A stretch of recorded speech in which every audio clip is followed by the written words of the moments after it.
애플이 신제품 에어팟 4를 내놨습니다. 과연 아이콘이 귀환일까요? 또 이전 모델 베끼기일까요? 올 영상에서 한번 자세히 알아보겠습니다. 안녕하세요, 리뷰하는 팽이 리팽입니다. 오늘은 애플의 새 에어팟 라인업 4세대에 대해 상세히 설명해 보려고 하는데요. 우선 오픈형인데 노이즈 캔슬링이 된다고 하죠. 저도 처음에 에이 설마 했는데 정말 노캔 기능이 있다고 합니다. 그렇다면 에어팟 프로 2세대보다 과연 노캔 기능이 나은지, 동생이 형을 뛰어넘는지 한번 자세히 알아보려고 하는데요. 또 노캔 외에도 이번 신제품에 다양한 기능들이 있죠. 특징들을 소개하면서 만약 산다면 어떤 모델을 구매하는 게 좋을지도 상세히 설명해 보겠습니다. 그리고 에어팟 맥스도 새로운 색상으로 옷을 갈아입었다고 해요. 과연 얼마나 예뻐졌을지, 우리의 눈가기를 모두 사로잡을지 리뷰해 보려고 합니다. 제가 산다는 마음으로 메인 눈으로 따져봤으니까요, 지갑 아낀다는 마음으로 시청해 주세요. 바로 시작하겠습니다. 먼저 디자인과 착용감부터 알아볼게요. 우선 에어팟 4를 처음 봤을 때 어떠셨나요?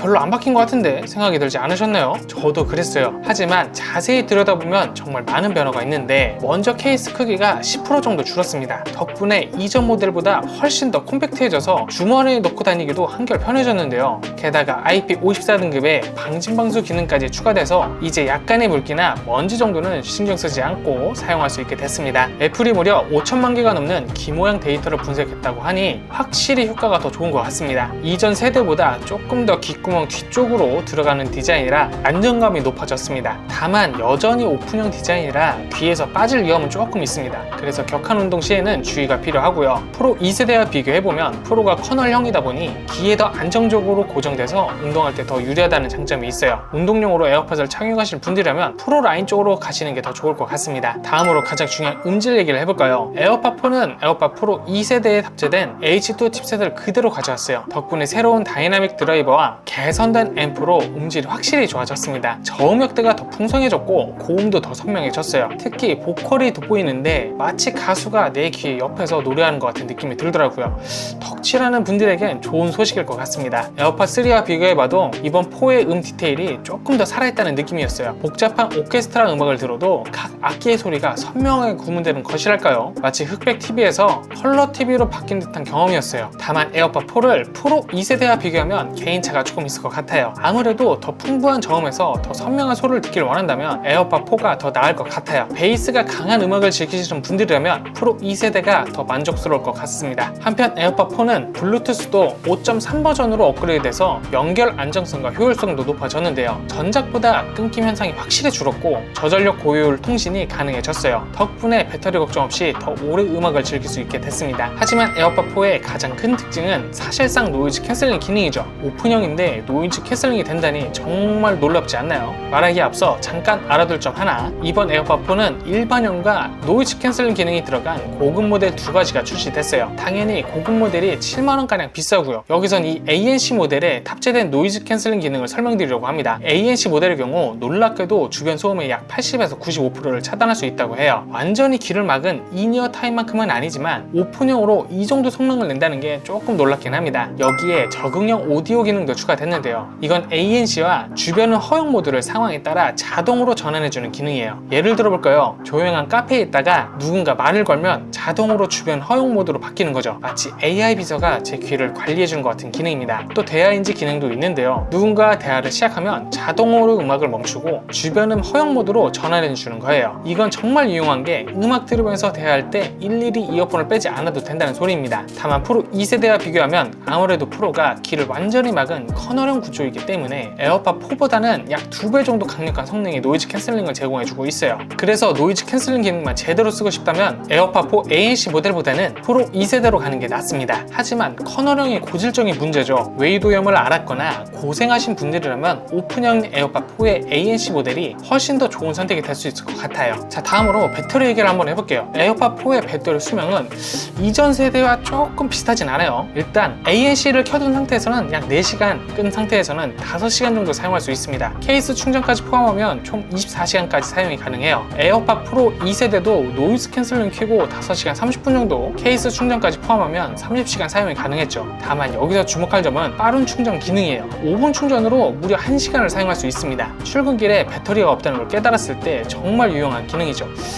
에어팟이 충전 안 됐다 당황했다가도 급속 충전으로 금방 안심하고 사용할 수 있습니다. 무엇보다 가장 놀라운 변화는 USB-C 포트 적용인데요. 드디어 아이폰과 동일한 케이블로 충전할 수 있게 됐습니다. 충전 케이블 하나로 이어폰과 에어팟을 모두 충전할 수 있다니 이제서야 라는 생각이 들면서도 반가운 건 어쩔 수 없는 것 같습니다. 또 ANC 모델의 경우 무선 충전도 지원하는데 맥세이프 충전은 지원하진 않지만 QI 호환 충전기면 어떤 것이든 사용할 수 있어서 매우 편리해요. 다만 기본 구성에 충전기 케이블이 빠졌다는 점도 조금 아쉬운데 환경을 생각한다는 애플의 취지는 이해하지만 사용자 입장에서는 조금 불편할 수 있습니다. 충전 케이블을 따로 구매한다는 점 꼭 참고하세요. 한편 에어팟 4는 정말 많은 기능들이 추가됐는데요. 하나씩 살펴볼까요? 먼저 개인화된 음량 기능이 있어요. 이건 사용자의 청력에 맞춰 음량을 자동으로 조절해주는 기능이에요. 덕분에 귀가 조금 어두우신 분들에겐 정말 유용할 것 같습니다. 사실 제가 조금 어두운 편이긴 하거든요. 그런데 이 기능을 켜보니 노래가 조금 더 선명하게 들리더라고요. 또 저에게 딱 필요한 기능이 추가될 것 같은데 바로 나이 찾기 기능입니다. 이건 에어팟을 잃어버렸을 때 쉽게 찾을 수 있게 해주는 기능인데요. 케이스에 스피커가 내장돼 있어 소리로도 찾을 수 있다고 합니다. 다만 바로 사용할 수 있는 건 아니고 내년쯤 탑재된다고 해요. 그래서 조금만 기다리시면 될 것 같습니다. 그리고 오디오 공유 기능도 있어요. 이건 친구와 함께 한 기기에서 음악을 들을 수 있는 기능인데요. 여행 갔을 때 친구와 영화 보면서 이 기능을 자주 썼는데 정말 편리했어요. 또 시리와 연동도 더욱 강화돼서 헤이 시리 명령어로 음악 재생, 볼륨 조절, 전화 걸기 등을 할 수 있습니다. 손이 젖었거나 운동 중일 때 특히 유용해요. 그리고 적응력 EQ 기능도 빼놓을 수 없는데 이건 귀 모양에 맞춰 자동으로 음질을 조정해주는 기능이에요. 마치 나만을 위한 개인 음향 엔지니어 가 있는 것 같은 느낌입니다. 에어팟의 또 다른 장점은 바로 에코시스템의 완벽한 통합인데요. 에어팟4도 예외는 아니에요. 우선 iOS 기기와의 호화성은 말할 것도 없이 완벽합니다. 아이폰, 아이패드, 맥북 등 원터치 페어링이 가능하고 기기 간 자동 전환도 지원해요. 아이폰으로 음악 듣다가 아이패드로 영화를 보면 자동으로 에어팟 연결이 전환됩니다.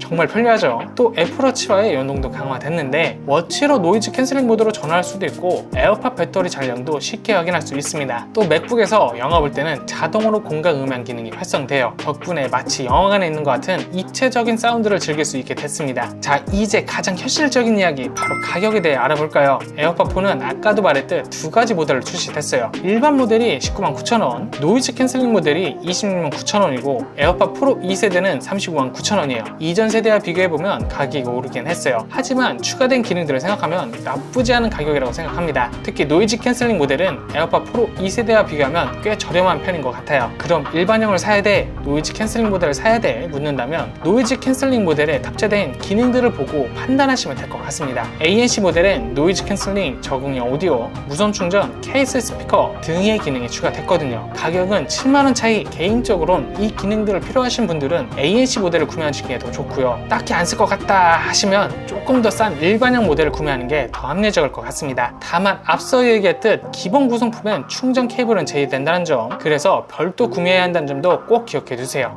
그리고 많은 분들이 궁금해하시는 에어팟 맥스에 대해서도 한번 말씀드릴게요. 솔직히 말씀드리면 저도 처음에는 완전 새로운 에어팟 맥스가 나온 줄 알고 엄청 신났거든요. 근데 알고 보니 그건 아니더라고요. 그냥 기존 제품에 새로운 옷을 입혔다고 보시면 됩니다. 미드나이트, 스타라이트, 퍼플, 오렌지, 블루 이렇게 5가지 색상이 출시됐다고 하고요. 작지만 큰 변화, USB-C 포트가 새로 생겼어요. 이제 아이폰이랑 같은 케이블로 에어팟 맥스도 충전할 수 있게 된 거죠. 가격은 어떨까요? 다행히 기존이랑 똑같습니다. 새 옷 입고 충전구 바꿨는데 가격은 그대로라니 이 정도면 선방한 거 아닐까요? 물론 완전히 새로운 에어팟 맥스가 나왔으면 하는 마음이 없진 않아요. 저도 여러분만큼이나 기대하고 있거든요. 혹시 에어팟 맥스에 더 자세히 알고 싶으신 분들은 걱정하지 마세요. 조만간 에어팟 맥스만을 위한 영상을 따로 준비하겠습니다. 자, 지금까지 애플의 무선 이어폰 에어팟 4 프로 2세대 맥스를 사용 목적에 맞게 설명드렸는데요. 아직까지 어떤 제품을 사야 할지 고민 중이신 분들을 위해 지금부터 빠르게 정리하도록 하겠습니다. 우선 애플의 무선 이어폰에 처음 입문하면서 일상생활에서 가볍고 편리하게 사용하고 싶으신 분들, 그리고 합리적인 가격대의 제품을 찾으시는 분들에게는 에어팟 4 일반 모델을 추천드렸고요. 고음질의 음악 감상과 고급 노이즈 캔슬링 기능을 원하면서 여행이나 출퇴근길처럼 소음이 많은 환경에서 주로 사용하시는 분들에게는 에어팟 4 ANC형을 추천드렸습니다. 또 나는 귀에 쏙 들어가는 커널형이 좋아, 노이즈 캔슬링 기능을 최대한으로 사용하고 싶어 하시는 분들에겐 에어팟 프로 2세대 제품을 추천드렸어요. 마지막으로 난 누가 뭐래도 헤드셋이 최고고 겨울철 기마개 역할도 하고 싶어 하시는 분들에게는 에어팟 맥스 제품을 추천드렸습니다. 자, 이제 어떤 제품을 사야 할지 마음이 정리가 되셨나요? 만약 아직도 고민 중이시라면 본인의 사용 목적과 예산을 댓글로 남겨주세요. 확인 후 빠르게 도와드리도록 하겠습니다. 아이폰 16과 아이패드 등 다른 제품이 궁금하시다면 다른 제 영상에서 확인해보세요. 지금까지 리뷰하는 펭귄 리평이었고요. 다음 주에도 더 가성비 넘치고 유용한 제품들 추천드리도록 할게요. 영상이 마음에 드셨다면 구독, 좋아요 꾹 눌러주시고요. 혹시 이런 영상도 만들었으면 좋겠다 하는 의견도 자유롭게 댓글로 남겨주세요. 지금까지 시청해주셔서 감사합니다. 안녕.